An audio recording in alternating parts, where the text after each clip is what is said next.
Hello everyone, so today we are going to learn about leverages. ठीक है, leverages के general अगर meaning देखा जाए तो हमें पता है कि हमें कभी भी वो हैवी ऑब्जेक्ट्स उठाने होते हैं ना, सो हम क्या करते हैं, हम एक पुली सी लगा देते हैं जिससे हमें वो हैवी ऑब्जेक्ट्स उठाने में ईजी हो जाए।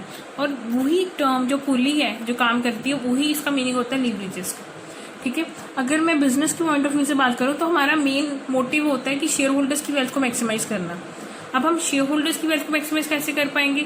अगर हम ज़्यादा प्रॉफिट कमाएंगे और ज़्यादा प्रॉफिट से हम ज़्यादा डिविडेंड दे पाएंगे और सो हमारी जो मार्केट प्राइस है शेयर्स का वो भी इंक्रीज होगा and our wealth will be maximizing. जो हमारा मेन कंसेप्ट है, हमारा मेन ऑब्जेक्टिव होता है अबाउट दी वेल्थ मैक्सिमाइजेशन। ठीक है, now how this term works, we are going to study about two types of leverages. First one is operating and second one is financial leverage. Talking about operating leverage. Operating leverage का basic meaning होता है means यहाँ पे जो leverage का काम करते हैं that is employment of fix cost. अब आपको पता है दो टाइप्स की कॉस्ट होती है, एक होती है ऑपरेटिंग कॉस्ट और एक होती है वेरिएबल कॉस्ट। राइट, अब ऐसा होता है कि अगर हमारी सेल्स बढ़ेंगी तो वेरिएबल कॉस्ट जो वेरी करती है वो भी बढ़ेगी, बट एक फिक्स कॉस्ट होती है जो सेम रहती है। और fix cost being remaining same and sales are increasing तो हमारा प्रॉफिट का जो मार्जिन है वो बढ़ता जाता है, सो हमारी ऑपरेटिंग इनकम इंक्रीज होती है। So that is operating leverage which talks about the employment of fix cost, जिससे हमारी ऑपरेटिंग इनकम इंक्रीज होती है। हम इसके बारे में आगे फर्दर स्टडी करेंगे। Next one is financial leverage, जिसको हम ट्रेडिंग ऑन इक्विटी भी बोलते हैं, that is I mention TOE, trading on equity. इसका क्या मतलब होता है? सिंपली हमें पता है कि हमारी जो कैपिटल स्ट्रक्चर है ना वो डेट और इक्विटी से बनती है। ठीक है, हमने अपनी कैपिटल जो हमारा होता है जो अपने बिजनेस में लगाया होता है, either we have used owners funds जिसको इक्विटी बोलते हैं और डेट बोलते हैं। अब डेट पे कैसा होता है कि हमें फिक्स्ड इंटरेस्ट पे करना होता है।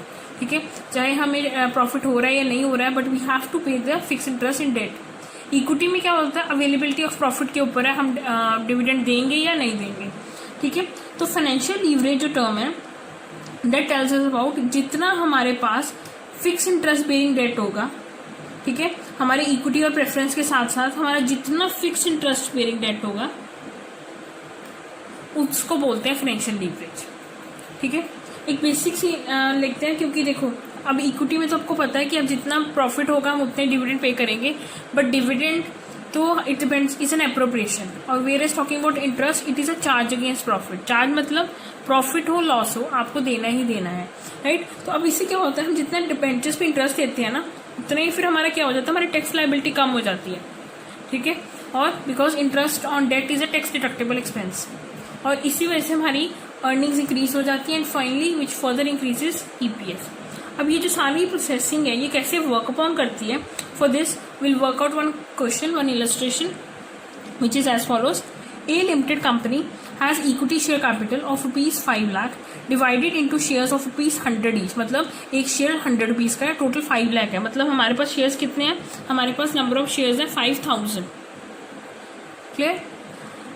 It wishes to raise ₹3 lakh for expansion. अब आपको पता है finance is basically called life blood of the business, और हमें कुछ भी डिसीजन ऐसे एक्सपेंशन के जो हम इन्वेस्टमेंट करते हैं फिक्स्ड एसेट्स के, वो बहुत सोच समझ के लेने होते हैं।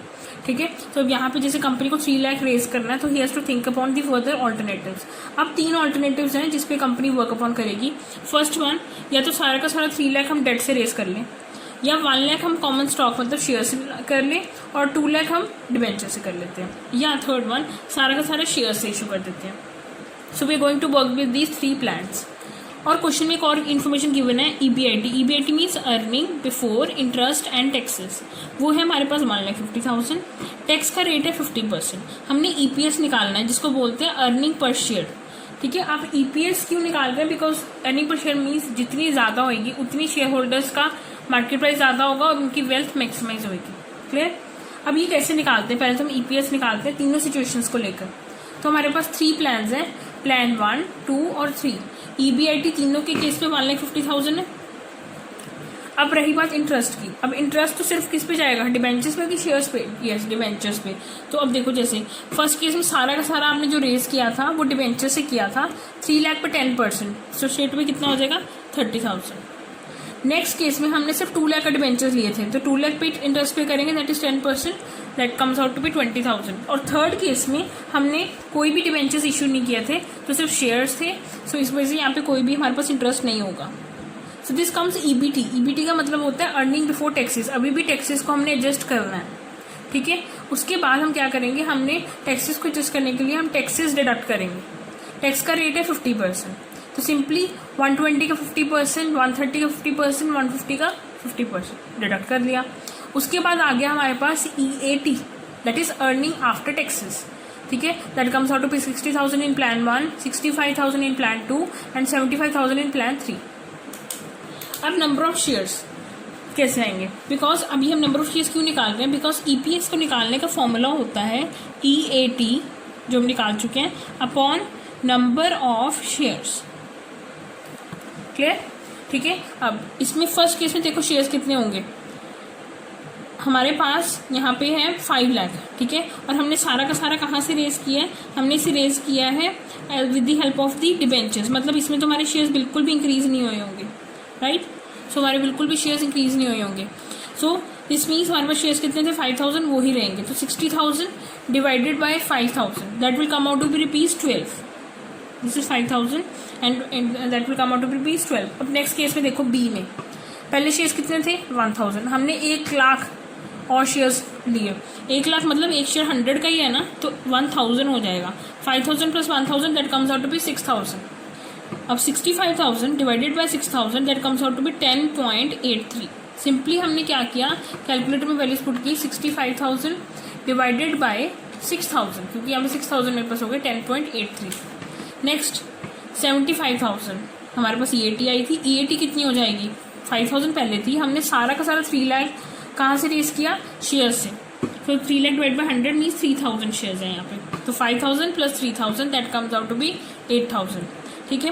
Calculating this comes out to be ₹9.375, ठीक है। अब देखो EPS सबसे ज़्यादा किसमें ज़्यादा आ रही है, दैट इज सेल्फ एक्सप्लेनेटरी, 12 है जो मैक्सिमम आ रही है as compare to the other one. तो दिस मीन्स जिस केस में हमने प्लान ए मतलब कहा था, जिसमें हमने सारा का सारा डेट से रेज किया था, और डेट अगेन आपको पता है फिक्स कॉस्ट बेयरिंग डेट है, और इसने हमें सबसे ज़्यादा EPS कमाया है, मतलब इससे हमें सबसे ज़्यादा बेनिफिट हुआ है शेयर होल्डर्स को। इस इन्फॉर्मेशन से पता चलता है कि फाइनेंशियल एवरेज मीन्स जो हमने डेट जितना ज़्यादा लिया हमारे इक्विटी के साथ, हमने जितना ज़्यादा डेट लिया उतने ही ज़्यादा कंपनी में क्या आई, प्रॉफिट्स आ रहे हैं, और कंपनी की EPS मैक्सिमाइज हो रही है, ठीक है, और इतना ही रिटर्न ज़्यादा हो रहा है। Okay, so this is financial leverage, ठीक है। जितना आपने डेट लिया उसी के बेस पे हमारे को ज़्यादा से ज़्यादा रिटर्न मिल रहा है, and this is financial leverage, ठीक है। बट अब ये फाइनेंशियल लीवरेज सभी केस में फेवरेबल होती है, ऐसा ज़रूरी नहीं है, बिकॉज फेवरेबल तभी होती है जब आप एक चीज़ पे वर्कआउट करते हो विच सेज कि हमारी जो कॉस्ट ऑफ डेट है ना, कॉस्ट ऑफ डेट का मतलब क्या होता है, ये हमने कॉस्ट ऑफ कैपिटल में भी पढ़ा हुआ है।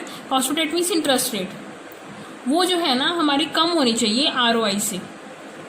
किससे कम होनी चाहिए, ROI से, तभी हमारा फाइनेंशियल लीवरेज फेवरेबल होता है।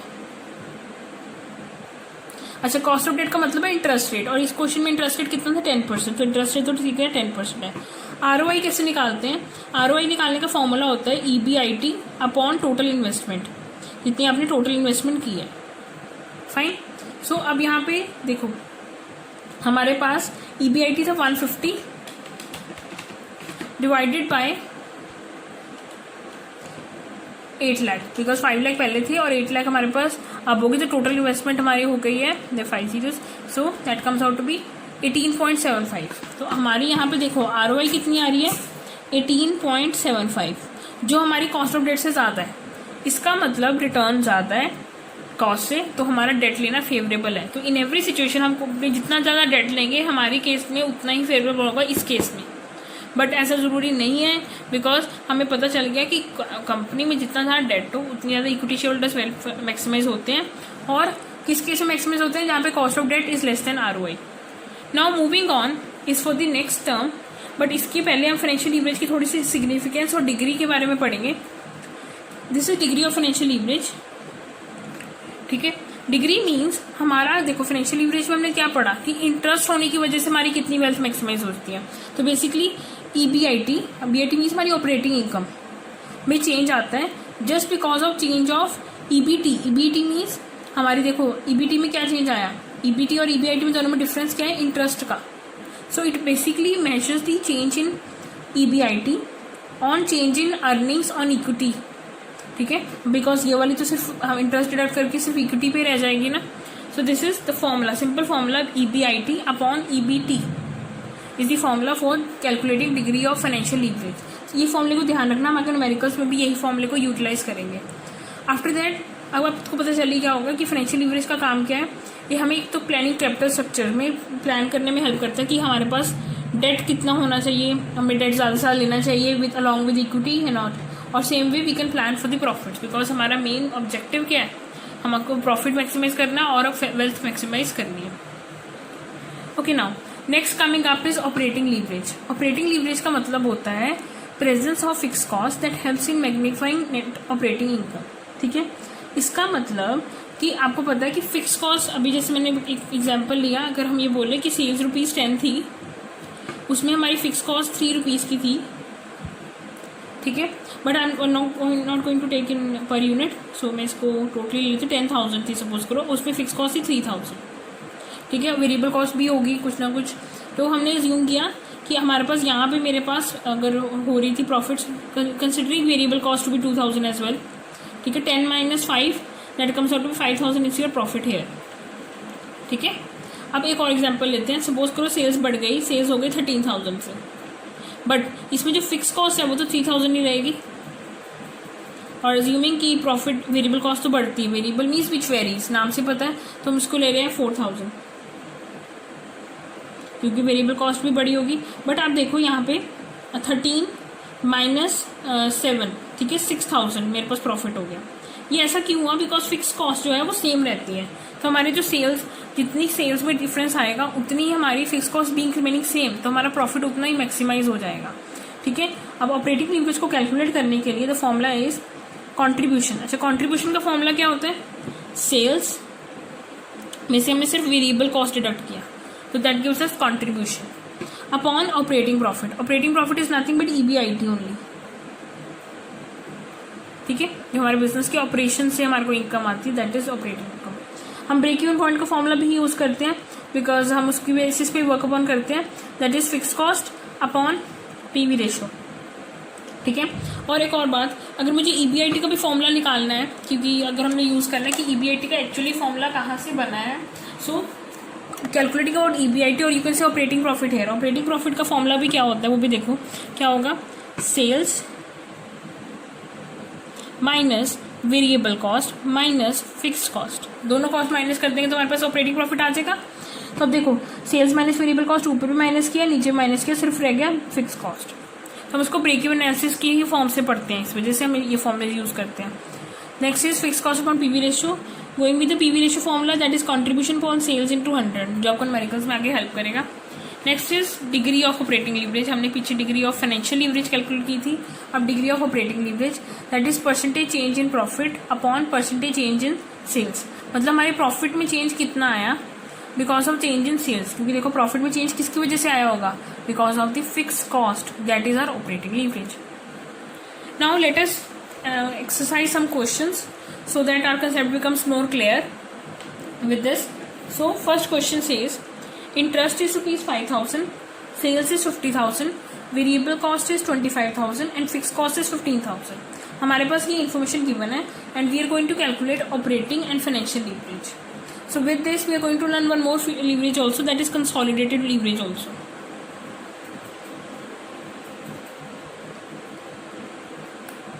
इन्फॉर्मेशन है. हम सबसे पहले ऑपरेटिंग लीवरेज निकालते हैं. ऑपरेटिंग लीवरेज का फॉर्मूला हमने अभी ही लर्न किया था,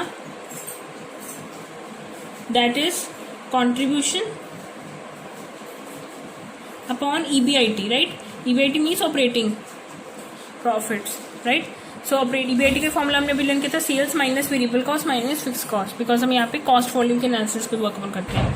अच्छा, कॉन्ट्रीब्यूशन का फॉर्मूला सिंपली क्या होता है, sales minus variable cost, so हम writing in just short forms, और यहाँ पे sales minus variable cost minus fix cost, ये फॉर्मूले पे वर्क अपॉन करना है. सेल्स हमें क्वेश्चन में कितनी है, yes very right, 50,000 minus variable cost that is 25,000, और नीचे हमारे पास आ जाएगा 50,000 minus 25,000 for the variable and 15,000 is fixed.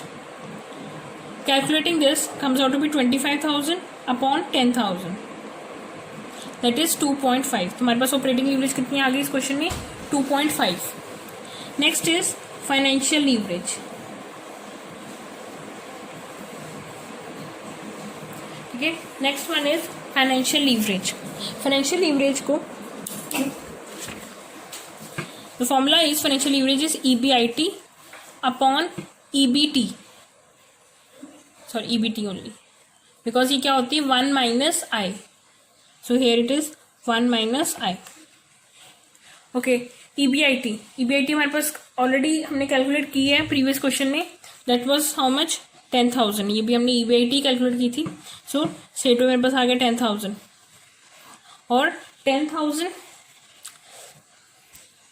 Next we are going to calculate is financial leverage. The formula is EBIT upon EBT 1 minus I. This means EBIT हमने अभी previous question में previous फॉर्मूले में कैलकुलेट किया था, that is 10,000 upon EBT का मतलब क्या होता है? EBIT में से इंटरेस्ट माइनस कर देंगे। अब इंटरेस्ट हमें क्वेश्चन में ऑलरेडी मेंशन था, that was 5,000, so that is 10,000 minus 5,000 for the interest. 10,000 upon 5,000, तो हमारे पास फाइनेंशियल लीवरेज यहाँ पे कितना आ गया? 2। अब हम इस क्वेश्चन में कंसोलिडेटेड लीवरेज का भी फॉर्मूला वर्क अपॉन करेंगे। Consolidate leverage, that the formula is operating leverage into financial leverage. Operating leverage कितना है क्वेश्चन में हमने अभी कैलकुलेट किया, that is 2.5 into 2, that comes out to be 5. So this is our operating leverage formula. So let us practice one more question so our concept becomes clear more. So यहाँ पे हमारे पास information है, selling price given है, variable cost given है, fix cost given है। उसमें हमें पता है सेलिंग ऑफ वेरिएबल की पर यूनिट सेम रहती है, fix cost on totality remain same, उसकी पर यूनिट चेंज होती है। ठीक है, अब इसमें हमारे पास दो क्वेश्चंस हैं। एक हमने ऑपरेटिंग लीवरेज निकालना है when X produces and sales 6,000 units. अब हमने पहले ही ऑपरेटिंग लीवरेज का फॉर्मूला किया था, that formula is contribution upon EBIT। अच्छा, कंट्रीब्यूशन का फॉर्मूला फर्दर क्या था? Sales minus variable cost. ठीक है, तो कंट्रीब्यूशन निकालने के लिए तो formula is, I am just writing in short forms, sales minus variable cost. Sale यहाँ पे कितनी है? 120 इंटू 6,000, बिकॉज हम यूनिट्स कितने सेल कर रहे हैं? 6,000 इंटू 120 माइनस 6,000 यूनिट्स है और वेरिएबल कॉस्ट क्वेश्चन में गिवन है 70, so this comes out to be 6,000 into 50, you can say 3 lakh हमारी कंट्रीब्यूशन आ गई। उसके बाद हमें नेक्स्ट चाहिए EBIT, और EBIT का फॉर्मूला क्या होता है? Sales minus variable cost minus fix cost. Means ये तो हमने अभी कैलकुलेट किया, that is 3 lakh. Straight way I am writing that. में से हम क्या करेंगे? हमने फिक्स कॉस्ट माइनस कर देनी है। फिक्स कॉस्ट हमने क्वेश्चन में गिवन है, दैट इज 2 लाख। सो ये हमारे पास कितना आ गया? 1 lakh. So it was easy, हमने सिर्फ ये फॉर्मुलेज पुट करने थे, दोनों हमारे पास फिगर्स आ चुकी हैं। Putting up into the formula, that is 3 lakh upon 1 lakh, this will come out to be 3. Next, what is the percentage change that will occur in the EBIT if output is increased by 5%?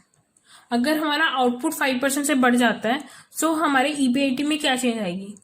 ठीक है, अब देखो, अगर हमारा operating leverage पहले 3 आ रहा था, यहाँ पे केस में हमारे पास ऑपरेटिंग लीवरेज कितना आ रहा था?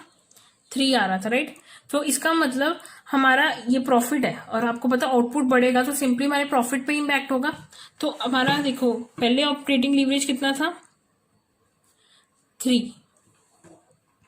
इसका मतलब क्या होता है? ये क्या सिग्निफाई करता है? ये सिग्निफाई करता है दैट हमारी सेल्स की चेंज होने की वजह से EBIT will increase by 3 times the change of sales, या you can say change in output, 3 times change in output. So अगर हमारा आउटपुट 5% से बढ़ जाता है, ठीक है, 5% से यहां से इंक्रीज होता है, तो EBIT में कितना चेंज आएगा? 3 इंटू 5%, मतलब this will increase by how much? 15%. So our answer is EBIT will increase by 15%. So जैसे मैं क्वेश्चन में गिवन था, हमने उसी के अकॉर्डिंग इसको कैलकुलेट कर दिया। ठीक है, अब यहाँ पे मेरे पास यूनिट्स गिवन थे, यूनिट्स कोई भी मेंशन होगी, बट आपको पता है उससे वेरिएबल और सेलिंग कॉस्ट की हमारी पर यूनिट सेम रहती है, सिंपली हम डिडक्ट कर देंगे और फिक्स कॉस्ट पे कोई चेंज नहीं आता respective of the units, because that is why it is known as fix cost. So I hope it is clear with this formulas. और हमने कंसोलिडेटेड लीवरेज का फॉर्मूला भी कर लिया. We are just going to practice one more question, and because there is one new concept involve here in this question. So the question says a company's capital structure of rupees 5 lakh, shares of rupees 100 each, equity share capital है हमारे पास, 2 lakh के debentures हैं, sales increased by 20% from 50,000 to 60,000, selling price 10 rupees है, variable 6 rupees per unit है, और fixed cost कितनी है 10,000, और income tax का rate है 50%. तो ये तुम्हारा सारा क्वेश्चन हमने अभी रीड किया. इसके बाद हमें 3 चीजें क्वेश्चन में पूछी हुई है. सबसे पहली चीज percentage increase in EPS. Because हमने पहले 50,000 यूनिट्स बना रहे थे, फिर हम 60,000 यूनिट्स बना रहे हैं, तो हमारे ईपीएस में कितना चेंज आएगा. अब ईपीएस का फॉर्मूला हमें पता है, that is EAT for number of shares. तो हम उसी की बेसिस पे हम 2 प्लान्स ले लेंगे. ठीक है, एक प्लान 1 है और एक प्लान 2 है. इसमें ये 50,000 यूनिट्स वाला है और ये 60,000 यूनिट्स वाला. ठीक है, अब उसके लिए सबसे पहले आप क्या करोगे, सेल्स 50,000 और सेलिंग प्राइस कितना था क्वेश्चन में, दैट इज ₹10. क्वेश्चन में हमें गिवन था दैट इज ₹10. 50,000 इंटू 10 मीन्स कि कितना आ जाएगा 5 लाख, और ये 6 लाख अकॉर्डिंगली. इसे हम वेरिएबल कॉस्ट माइनस कर देते हैं. अब हमारे पास ईबीआईटी का फॉर्मूला हमें पता है. ईबीआईटी का फॉर्मूला क्या होता है, sales minus variable cost minus fix cost. हम वही चीज कर रहे हैं यहाँ पे. वेरिएबल कॉस्ट कितनी है 6 रुपीज, ये 10 थी, और ये कितनी है 6 rupees. 50,000 into 6 that comes out to be 3 lakh, और दूसरे केस में कितनी आ जाएगी, that will come out to be 3,60,000 because 60,000 into 6. और यहां से मेरे पास क्या आ जाएगी, contribution. Sales minus variable cost is nothing but contribution. वही इस क्वेश्चन में आ रही है 2 लाख, और इसमें कितनी आ रही है 2,40,000 less fix cost. Fix cost question में हमें मेंशन्ड है दैट इज 1 लाख. ठीक है, और वो दोनों केस में सेम रहेगी, वो यूनिट्स की वजह से चेंज नहीं होती, तभी हम उसको फिक्स कॉस्ट बोलते हैं.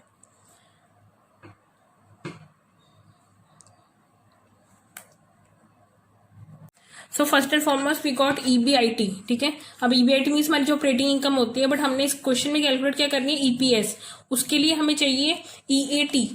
ठीक है, अब ईएटी कैसे निकाल लेंगे हम, सबसे पहले उसमें से इंटरेस्ट डिडक्ट करेंगे. अब इंटरेस्ट कैसे डिडक्ट होगा, जितने डिबेंचर्स हैं.